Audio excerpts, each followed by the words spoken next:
नमस्कार प्रिय विद्यार्थियों, आप सभी का मेरे YouTube चैनल रेणुमा स्टडी पॉइंट में स्वागत है। आज के इस वीडियो में कक्षा 10 के गणित विषय की प्रश्नावली 17.2 केंद्रीय प्रवृत्ति के माप में समांतर माध्य खंडित श्रेणी में ज्ञात करना सीखेंगे।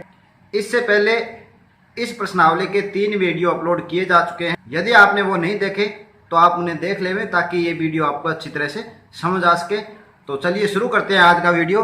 प्रश्न संख्या 7 है, निम्न बटन का माध्य 7.5 हो तो P का मान ज्ञात करना है। तो इसके लिए सबसे पहले एक टेबल बनानी है। उसमें क्या है, सबसे पहला जो कॉलम रखेंगे वो क्रम संख्या का रखना है आपको।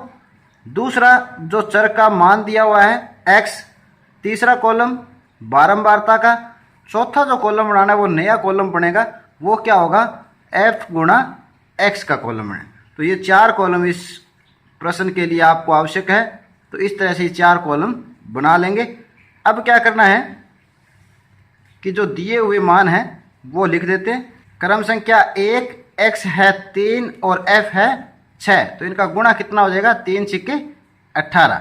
इस तरह से भरते रहेंगे। क्रम संख्या 2 में क्या है, x का मान है 5 और f का मान है 8। तो 5 को 8 से गुणा किया, क्या है 5 8 40। इसी तरह से क्रम संख्या 3 पे देखिए, x का मान है 7 और f है 15। तो 15 7 105, ये इस कॉलम में। इस तरह से आपको ये टेबल पूरी करनी है। क्रम संख्या 4 पे क्या है, x का मान 9 है, बारंबारता जो p है इसका मान अपने निकालना है। तो 9 को p से गुणा करेंगे तो क्या आएगा 9 गुणा p। क्रम संख्या 5 पे क्या है, x का मान 11 और बारंबारता इसकी है 8। तो इनका गुणा करेंगे, 11 8 कितने हो जाएंगे 88। और इसी तरह से क्रम संख्या 6 पे है, जो x है उसका मान है 13 और बारंबारता इसकी कितनी दी हुई है 4। तो 13 चौके कितने हो गए 52। इस तरह से ये टेबल आपको पूरी कर लेनी है।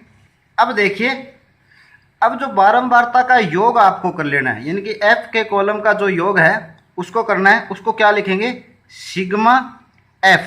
सिग्मा f कितना हो गया, इनको टोटल करेंगे तो देखिए 6 और 8 14, 14 और 5 19 और 19 और 8 27, 27 और 4 कितने हो गए 31। 31 का क्या लिखेंगे 1 अंशिलाई 3, 3 और 1 4। तो ये हो गए 41 प्लस p पीछे रह गया तो 41 प्लस p। ये सिग्मा f का मान आ गया।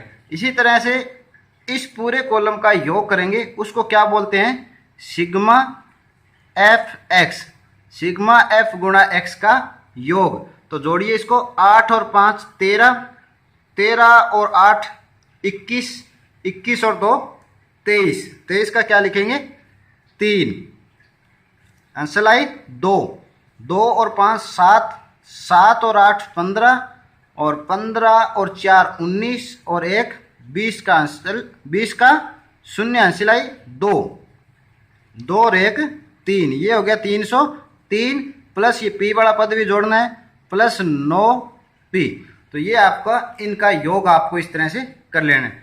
अब क्या है, समांतर माध्य का जो फॉर्मूला होता है वो क्या होता है कि समांतर माध्य बराबर क्या होता है प्रेक्षणों का योग।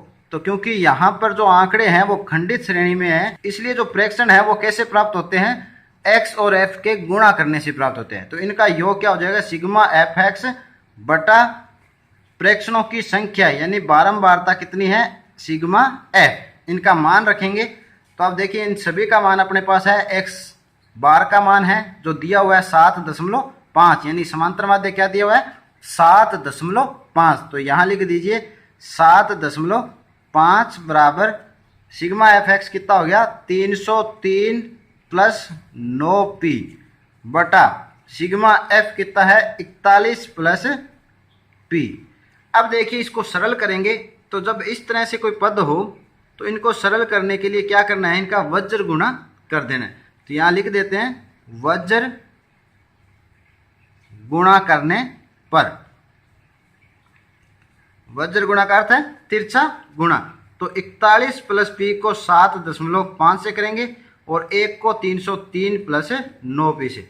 तो 1 को 303 प्लस 9p से गुणा किया तो क्या आया 303 प्लस 9p का 9p आएगा। क्यों, क्योंकि 1 को गुणा करेंगे तो वही संख्या प्राप्त होती है। बराबर 7.5 को 41 प्लस पी से गुणा करना है, तो 7.5 गुणा 41 प्लस पी। अब इसे गुणा कर लेते हैं, या 303 प्लस 9p बराबर, अब 7.5 को पहले 41 से गुणा करेंगे। यहाँ रफ कार्य में आप गुणा करके देख सकते हो। 7.5 को गुणा किससे करना है? 41 से। तो 1 को 5 से किया 5, 1 को 7 से गुणा किया 7, गुणा 4 को 5 से गुणा करेंगे, 4 5 20, हासिल कितनी आई? 2, और 4 7 28 और 2 30, जोड़ दीजिए 5 7 0 3। अब एक अंक छोड़ के दशमलव है, तो यहाँ भी आपको एक अंक छोड़कर दशमलव लगाना है। अब यहाँ जो 307.5 है उसको कहाँ लिखेंगे? 307.5। अब 7.5 को p से भी गुणा करना है, बीच में चिन्ह क्या है? प्लस का, तो प्लस लगाएंगे। तो 7.5 गुणा p कितना होता है? 7.5 p। और सरल करेंगे इसे, या और सरल करने का अर्थ ये है कि जो p वाले पद हैं उनको एक तरफ ले लेते हैं। तो यहाँ 9p बाएं पक्ष में है और इधर दाएं पक्ष में 7.5p है। इसको इधर लाएंगे तो क्या हो जाएगा? चिन्ह चेंज हो जाएगा। बराबर यहाँ 307.5 है। अब 303 को इधर लाएंगे तो क्या हो जाएगा? -303। घटा दीजिए। अब दशमलव संख्याओं को कैसे घटाते हैं? जैसे यहाँ 9 में से 7.5 घटाना है, तो रफ कार्य में 9.0 और नीचे लिखेंगे 7.5। ऊपर बड़ी संख्या लिखनी है आपको।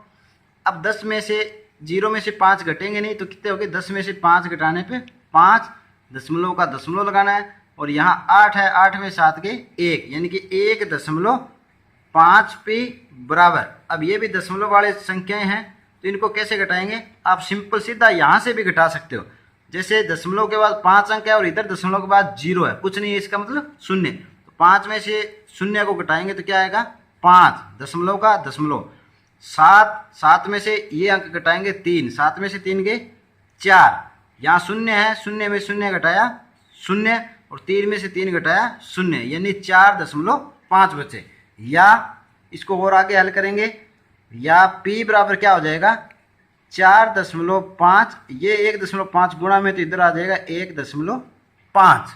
अब देखिए अंश और हर दोनों में एक एक अंक छोड़ के दशमलव है, तो ये आपस में क्या हो जाएंगे? कट जाएंगे। या आप इसको ऐसे भी समझ सकते हो, ये दशमलव हटाएंगे तो ऊपर क्या आ जाएगा? 10, क्योंकि जितने अंक दशमलव के दाईं तरफ होते हैं उतने ही शून्य लगते हैं। इधर इस दशमलव को हटाएंगे तो यहाँ नीचे क्या लग जाएगा? एक अंक है, इसलिए एक शून्य लगेगा, तो 10 से 10 कट जाएगा। तो इसको अपने क्या लिख सकते हैं? या p बराबर 45/15। अब 45 में 15 का भाग दे दीजिए, या p बराबर कितने हो जाएंगे?